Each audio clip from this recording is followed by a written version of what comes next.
नमस्कार दोस्तों, आप सभी का स्वागत है आपके अपने YouTube channel study today with Viplav में। तो फ्रेंड्स, आज की इस वीडियो में हम प्रोजेक्ट रेल द्वारा जारी किए गए क्लास 12 के इकोनॉमिक्स का मॉडल क्वेश्चन पेपर सेट 3 का कंप्लीट सोल्यूशन देखेंगे। इससे पहले हम सेट 1 का कंप्लीट सोल्यूशन देख चुके हैं। वीडियो का लिंक आपको इस वीडियो के डिस्क्रिप्शन में मिल जाएगा, या तो आप प्लेलिस्ट में जाके भी चेक कर सकते हैं। इसके अलावा आपको official JCRT model question paper भी मिल जाएगा। हिस्ट्री हो, जियोग्राफी हो, सभी का लिंक आपको इस वीडियो के डिस्क्रिप्शन में मिल जाएगा, या तो आप प्लेलिस्ट में जाके भी चेक कर सकते हैं। आज की इस वीडियो में हम इकोनॉमिक्स के 40 BBI ऑब्जेक्टिव क्वेश्चंस को देखेंगे। इस सारे के सारे क्वेश्चंस बोर्ड एग्जाम पेपर के लिए काफी इंपॉर्टेंट है, इसलिए वीडियो को लास्ट तक देखना, वीडियो को लाइक करना, अपने दोस्तों में शेयर करना। तो चलिए वीडियो को स्टार्ट करते हैं। पहला क्वेश्चन यहाँ पर दिया हुआ है कि व्यष्टि अर्थशास्त्र में सम्मिलित होती है। व्यष्टि अर्थशास्त्र में यानी कि सूक्ष्म अर्थशास्त्र में सम्मिलित होती है व्यक्तिगत इकाई, छोटे छोटे चर, व्यक्तिगत मूल्य निर्धारण, उपर्युक्त सभी। देखिए, सूक्ष्म अर्थशास्त्र में अर्थव्यवस्था की छोटी छोटी इकाइयों को सम्मिलित किया जाता है, जैसे कि एक उपभोक्ता हो गया, एक उत्पादक हो गया, एक फर्म, एक उद्योग, ये सब। ठीक है, तो यहाँ पर व्यक्तिगत इकाई है, छोटे छोटे चर है, व्यक्तिगत मूल्य निर्धारण है, तो इन सभी को जो है सम्मिलित यहाँ पर किया जाता है। तो ऑप्शन नंबर डी राइट हो जाएगा, सभी हो जाएगा। ठीक है, ऑप्शन डी इस क्वेश्चन का राइट आंसर हो जाएगा।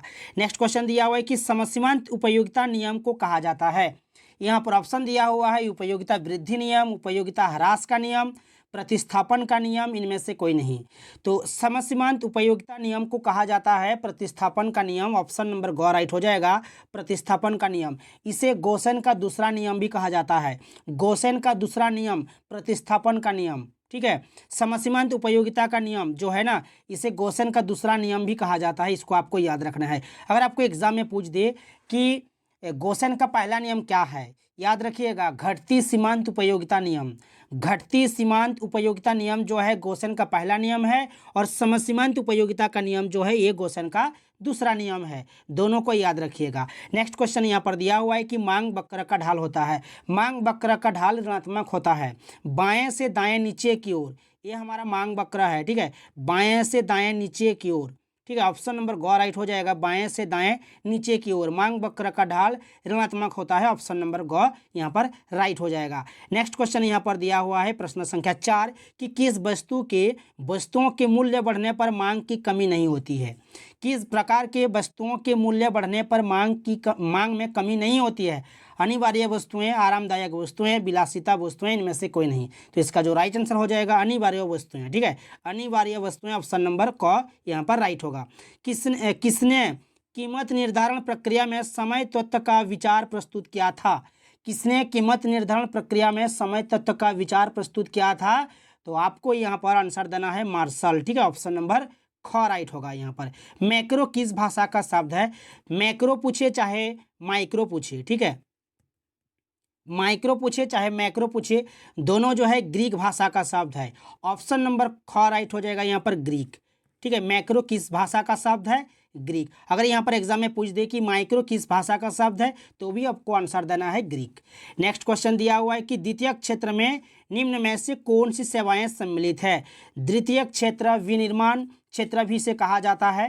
ठीक है, यहाँ पर ऑप्शन दिया हुआ है बीमा, व्यापार, बैंकिंग, वस्तुओं का निर्माण। तो आपको यहाँ पर सही आंसर करना है वस्तुओं का निर्माण। और यहाँ पर जो दिया हुआ है ना कि बीमा, व्यापार, बैंकिंग, ये तीनों जो है तृतीयक क्षेत्र है। तृतीयक क्षेत्र जिसे हम सेवा क्षेत्र भी कहते हैं। ठीक है, तो इस क्वेश्चन का राइट आंसर हो जाएगा वस्तुओं का निर्माण। जैसे कि चीनी, चीनी चीनी हमारा कहाँ से आता है, गन्ना से आता है। तो गन्ना जो है हमारा, ये हमारा कृषि क्षेत्र से आता है। ठीक है, गन्ना हमारा प्राथमिक क्षेत्र हो जाएगा, और गन्ना से हमारा जो है चीनी का जो है यहाँ पर निर्माण होता है। ठीक है, चीनी का, तो यहाँ पर जो है हमारा ये द्वितीयक क्षेत्र हो जाएगा। ठीक है, तो ऑप्शन नंबर घ यहाँ पर राइट हो जाएगा, वस्तुओं का निर्माण। नेक्स्ट क्वेश्चन दिया हुआ है कि औसत स्थिर लागत वक्र का आकार होता है। औसत स्थिर लागत वक्र का आकार कैसा होता है, आयतकार अति परवलय होता है। ठीक है, आयतकार अति परवलय, जो कि ऑप्शन नंबर घ में आपका यहाँ पर दिया हुआ है। सभी से रिक्वेस्ट है वीडियो को लाइक और शेयर कीजिएगा। वीडियो को लाइक करना है, सभी को शेयर करना है, और सभी को कमेंट्स करना है।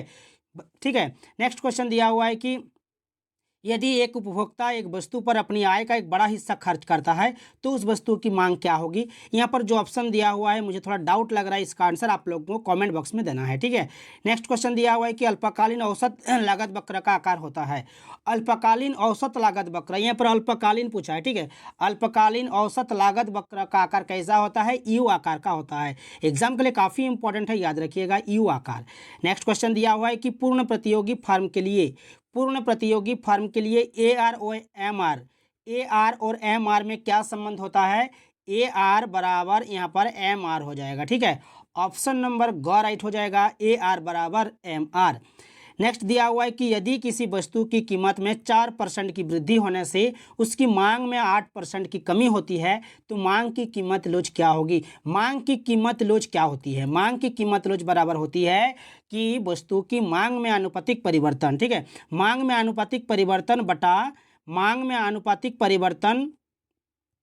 बटा कीमत में आनुपातिक परिवर्तन। तो यहाँ पर मांग मात्रा में परिवर्तन है 8%, ठीक है, और 8%, और यहाँ पर जो कीमत में परिवर्तन दिया हुआ है 4%। तो 8 को 4 से भागा करेंगे तो हमारा यहाँ पर 2 निकल के आएगा, जो कि ऑप्शन नंबर बी राइट हो जाएगा।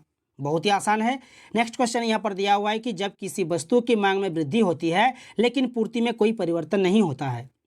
जब किसी वस्तु की मांग में वृद्धि होती है लेकिन पूर्ति में कोई परिवर्तन नहीं होता तब संतुलन कीमत में वृद्धि होगी। संतुलन कीमत में क्या होगी, वृद्धि होगी। नेक्स्ट क्वेश्चन, चलिए नेक्स्ट क्वेश्चन यहाँ पर दिया हुआ है कि निम्नलिखित में से दो वस्तुओं का कौन सा संयोग एक पूरक वस्तु का एक संयोग है। पूरक वस्तुएं वे हैं जो किसी निश्चित उद्देश्य की पूर्ति के लिए एक साथ प्रयोग की जाती है, जैसे कि स्कूटर पेट्रोल। यदि स्कूटर की कीमत में तीव्र वृद्धि हो जाए तब स्कूटर की पूरक वस्तु पेट्रोल की मांग पर प्रतिकूल प्रभाव पड़ जाता है, जबकि पेट्रोल की कीमत में कोई परिवर्तन नहीं होता। इसी प्रकार पूरक वस्तुओं की कीमत और खरीदी जाने वाली मात्रा में विपरीत संबंध पाया जाता है। तो यहाँ पर हमारा चाय कॉफ़ी दिया हुआ है। चाय कॉफ़ी तो हमारे स्थानापन्न वस्तुएं हो गया। स्थानापन्न वस्तुएं वे वस्तुएं होती है जो एक दूसरे के बदले एक ही उद्देश्य के लिए प्रयोग की जाती है, जैसे कि चाय कॉफ़ी हो गया। ऐसी वस्तुओं में जब एक वस्तु की कीमत में वृद्धि होती है तब अन्य बातें समान रहने की दशा में वस्तु की मांग में भी वृद्धि हो जाएगी। जैसे कि कॉफ़ी की कीमत बढ़ने की दशा में चाय की मांग में वृद्धि होगी, ठीक है। पेप्सी और मिरिंडा, पेप्सी के बदले हम मिरिंडा का इस्तेमाल कर सकते हैं। चाय और कॉफ़ी, चाय के बदले हम कॉफ़ी का इस्तेमाल कर सकते हैं। लेकिन यहाँ पर जो दिया हुआ है चाय और चीनी, ये हमारा पूरक वस्तुएं हो जाएगा, जो कि ऑप्शन नंबर ग यहाँ पर राइट हो जाएगा। नेक्स्ट क्वेश्चन देख सकते हो कि अर्थशास्त्र मानव कल्याण का विज्ञान है। अर्थशास्त्र मानव कल्याण का विज्ञान है। यह कथन किस अर्थशास्त्री का है, यह जो है मार्शल का है, ठीक है। किस अर्थशास्त्री का है, मार्शल। ऑप्शन नंबर ख यहाँ पर राइट हो जाएगा। नेक्स्ट क्वेश्चन यहाँ पर दिया हुआ है कि किस प्रकार की अर्थव्यवस्था में संसाधनों पर सरकार तथा निजी व्यक्तियों दोनों का स्वामित्व होता है। पूंजीवादी अर्थव्यवस्था, समाजवादी, मिश्रित, इनमें से कोई नहीं। यहाँ पर सरकार तथा निजी व्यक्तियों दोनों का स्वामित्व होता है, तो मिश्रित अर्थव्यवस्था हो जाएगा, ऑप्शन नंबर घ। नेक्स्ट क्वेश्चन यहाँ पर दिया हुआ है कि नीचे दिए गए एक फर्म के लिए सीमांत आगम अनुसूची से वस्तु की 5 इकाई उत्पादन से कुल आगम क्या होगा। यहाँ पर कुल आगम निकालने के लिए बोला गया है, यानी कि टी आर आपको निकालना है। टी आर बराबर होता है सिग्मा एम आर, ठीक है।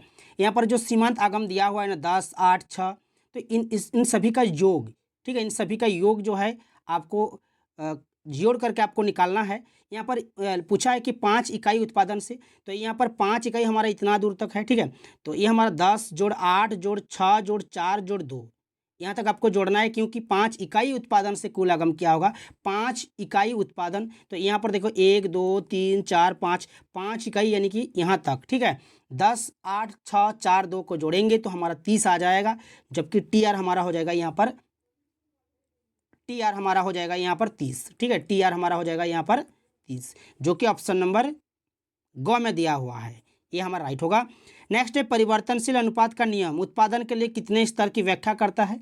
परिवर्तनशील अनुपात का नियम उत्पादन के कितने स्तर की व्याख्या करता है, 3 स्तर के, ऑप्शन नंबर ग राइट होगा।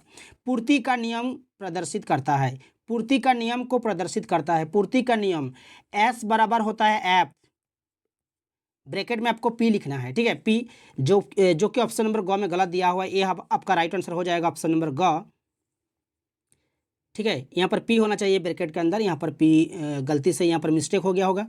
तो ऑप्शन नंबर ग राइट हो जाएगा यहाँ पर। नेक्स्ट क्वेश्चन दिया हुआ है कि सीमांत उपयोगिता को व्यक्त करता है। यहाँ पर देखिए कुछ यहाँ पर फॉर्मूला दिया हुआ है, सीमांत उपयोगिता को व्यक्त करता है। तो सीमांत उपयोगिता जो है MUN बराबर हो जाएगा TUN माइनस TUN-1। ये आपका फॉर्मूला हो जाएगा जो कि ऑप्शन नंबर क में दिया हुआ है, लेकिन यहाँ पर सभी को स्मॉल में लिख दिया है। ठीक है, आप लोग ध्यान दीजिएगा यहाँ पर। नेक्स्ट दिया हुआ है कि उस वक्र को क्या कहा जाता है जो समान उत्पादन करने वाले दो साधनों के विभिन्न संयोग को दर्शाता है।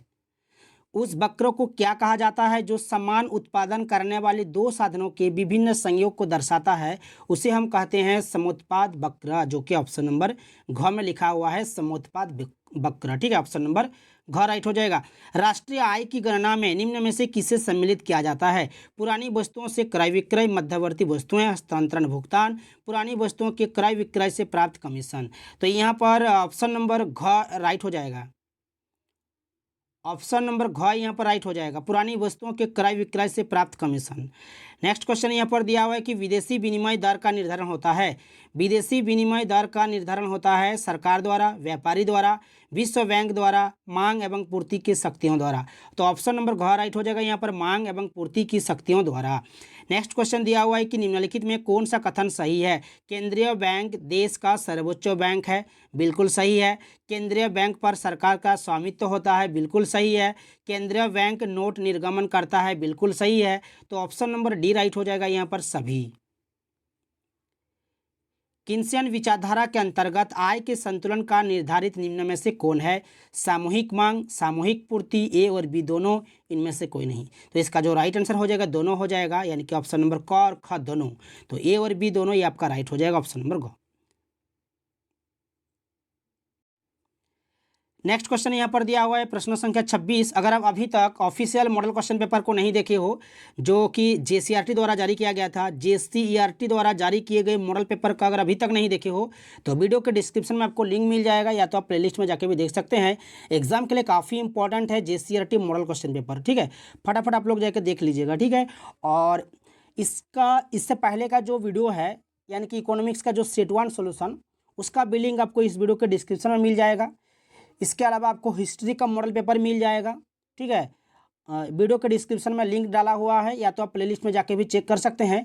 और इस चैनल में जुड़े रहने के लिए चैनल को सब्सक्राइब करके रखिएगा, ताकि आपको हर एक वीडियो का नोटिफिकेशन मिल सके। नेक्स्ट क्वेश्चन यहाँ पर दिया हुआ है प्रश्न संख्या 26 की 4 क्षेत्रीय अर्थव्यवस्था के चक्रीय प्रभाव में संतुलन के लिए निम्न में से कौन सी शर्त है? 4 क्षेत्रीय अर्थव्यवस्था के चक्रीय प्रभाव में संतुलन के लिए निम्न में से कौन सी शर्त सही है? तो ये हमारा हो जाएगा C+1+Z plus x into x minus m. तो ये हमारा राइट आंसर हो जाएगा ऑप्शन नंबर ग। साधन लागत पर शुद्ध राष्ट्रीय उत्पाद को क्या कहा जाता है? साधन लागत पर शुद्ध राष्ट्रीय उत्पाद को क्या कहा जाता है? तो राष्ट्रीय आय कहा जाता है, ऑप्शन नंबर क राइट होगा, राष्ट्रीय आय। वस्तु विनिमय प्रणाली की आवश्यक शर्त कौन कौन सी है? वस्तु विनिमय प्रणाली की आवश्यक शर्तें कौन सी है? आवश्यकताओं का सीमित होना, सीमित क्षेत्र, आर्थिक रूप से पिछड़ा समाज। तो ऑप्शन नंबर घ यहाँ पर राइट हो जाएगा सभी। साक गुणक क्या होता है? साक गुणक होता है 1/CRR, जो कि ऑप्शन नंबर क में दिया हुआ है, ये आपका राइट हो जाएगा साक गुणक। केंद्रीय बैंक साख का नियंत्रण करती है। केंद्रीय बैंक साख का नियंत्रण करती है बैंक दर जरिए, खुले बाजार की प्रक्रिया के जरिए, CRR के जरिए। ऑप्शन नंबर डी में है सभी। तो इस क्वेश्चन का राइट आंसर हो जाएगा सभी, option number D. Next question दिया हुआ है कि भारतीय बैंकिंग प्रणाली का संरक्षक कौन है? भारतीय बैंकिंग प्रणाली का संरक्षक कौन है? RBI है, रिजर्व बैंक ऑफ इंडिया। ये आपका राइट आंसर हो जाएगा ऑप्शन नंबर क। नेक्स्ट क्वेश्चन दिया हुआ है कि नरसिंहम समिति का संबंध निम्न में से किससे है? कर सुधार, कृषि सुधार, बैंकिंग सुधार, इनमें से कोई नहीं। तो नरसिंहम समिति का संबंध जो है हमारा बैंकिंग सुधार से संबंधित है। तो ऑप्शन नंबर क राइट हो जाएगा, ऑप्शन नंबर ख राइट हो जाएगा, बैंकिंग सुधार। भारत में बैंकिंग लोकपाल की घोषणा किस वर्ष की गई? भारत में बैंकिंग लोकपाल की घोषणा किस वर्ष की गई? 1995 में। ऑप्शन नंबर डी राइट हो जाएगा, 1995। नेक्स्ट क्वेश्चन यहाँ पर दिया हुआ है कि निवेश के निर्धारित घटक कौन से हैं?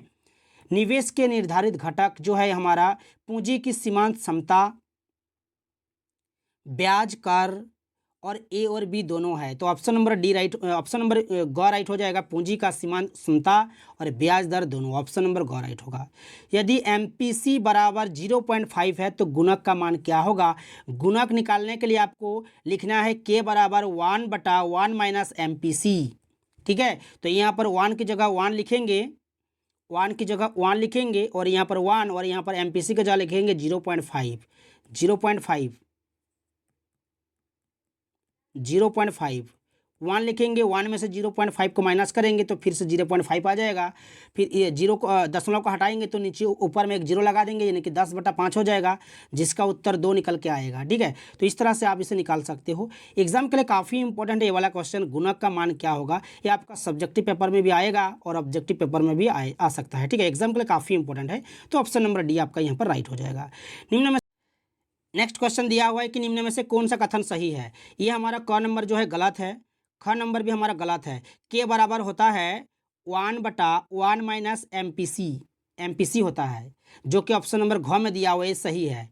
और 1 माइनस एमपीसी बराबर होता है, यहाँ पर लिख सकते हो कि 1/1 माइनस एमपीसी बराबर होता है एमपीएस, जो कि ऑप्शन नंबर ग में दिया हुआ है। यानी कि ग और घ दोनों सही है, ग और घ, ग और घ दोनों सही है, लेकिन ऑप्शन में यहाँ पर जो है ग और घ दोनों को अलग अलग लिखा है। हो सकता है कि एग्जाम पेपर में आपका ग नंबर में और घ नंबर में जो है ये आपका क में रहेगा और ये आपका ख में रहेगा, और लास्ट में ग में लिख देगा ऑप्शन ग में कि दोनों। इसको सही करना है आपको, ठीक है, ध्यान देना है आपको। नेक्स्ट क्वेश्चन दिया हुआ है कि एमपीसी बराबर 0.9 है और आरंभिक विनियोग यहाँ पर 100 करोड़ है, तो अर्थव्यवस्था में कुल आय में वृद्धि होगी। कुल आय में डेल्टा वाई आपको निकालना है। यहाँ पर पहले तो आपको के निकालना है गुणक, क्योंकि एमपीसी दिया हुआ है, तो के हमारा बन जाएगा 1/1 माइनस एमपीसी, 1/1 माइनस एमपीसी की जगह लिखेंगे 0.9। फिर यहाँ से हमारा निकल जाएगा 1 में से 0.9 को माइनस करेंगे तो हमारा 0.1 आएगा। फिर इसको दशमलव को हटाएंगे तो नीचे 1 बचेगा और ऊपर में एक जीरो लग जाएगा, यानी कि 10/1। तो इसका आंसर जो है आपका एक उत्तर 10 निकल के आएगा हमारा गुणक। लेकिन आपको यहाँ पर निकालना है डेल्टा वाई, आय में वृद्धि। तो डेल्टा वाई बराबर होता है के गुना डेल्टा आई। के की जगह हम लिखेंगे 10 और डेल्टा आई की जगह लिखेंगे 100 करोड़। 100 लिखेंगे, 100 के साथ 10 गुना करेंगे तो हमारा 1000 करोड़ हमारा उत्तर निकल के आएगा, जो कि ऑप्शन नंबर ख में दिया हुआ है। नेक्स्ट है अतिरिक्त मांग उत्पन्न होने के निम्नलिखित में कौन से कारण है?